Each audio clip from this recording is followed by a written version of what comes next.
Giving is not a money matter, but giving is a matter of the heart. Ang pagbibigay ay nanggagaling sa puso. Nagbibigay ang tao hindi dahil may laman ang kanyang bulsa, pero nagbibigay ang tao dahil sa kung anong laman ng kanyang puso. Napakarami nating alam, hindi po ba? Ang yayaman nila. Ang daming pera, pero bakit hindi makapagbigay? Because it is not about an issue of money, of wealth. Hindi naman yan tungkol sa kayamanan. Tungkol yan sa nangyayari sa kalooban ng tao. If you have a good heart, if you have a good soul, you will be generous. Amen?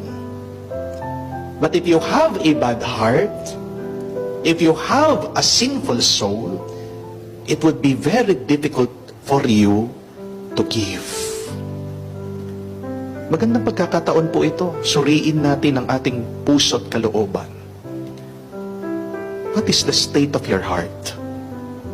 What is the matter of your heart now? Anong kalagayan ng puso at kalooban mo? May napakagandang kasabihan. Sabi ni Anne Frank, yung namatay sa Holocaust, nobody became poor by giving, sabi. Pero napakarami sa atin, ganyan yung attitude, ganyan yung ugali.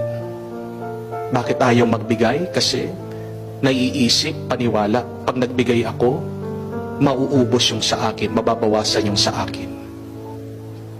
But see the miracle of giving. The more that you give, the more that you will receive. Subukan niyo po, magbigay kayo. May matutuwa ang Diyos, mga tao. Pag nagbibigay ka, lalong darami pa ang biyaya sa iyong buhay. See how blessed you are. Tingnan mo, napakapalad mo, napakaraming biyaya na binigay ng Diyos sa iyo. Kaya nga ang kasabihan do not raise your standard, but raise your standard of giving.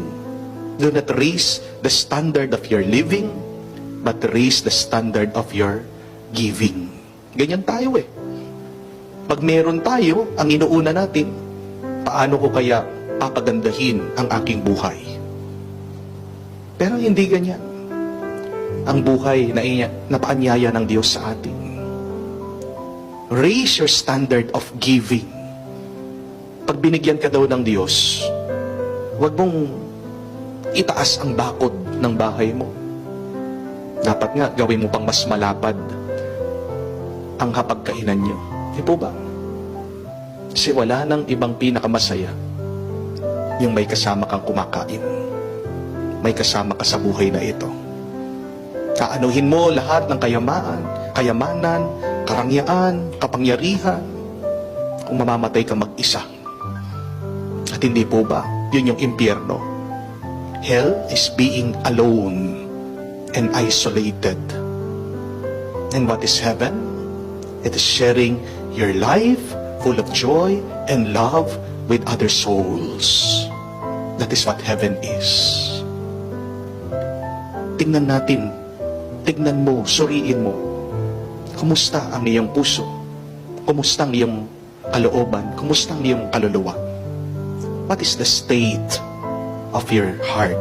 Anong kalagayan ng iyong puso? Hilingin mo sa Diyos na yan ay maging masaya, yan ay maging mabuti, yan ay maging payapa, para palagi kang makapagbigay at makapagbahagi ng tuwa sa iba. Amen.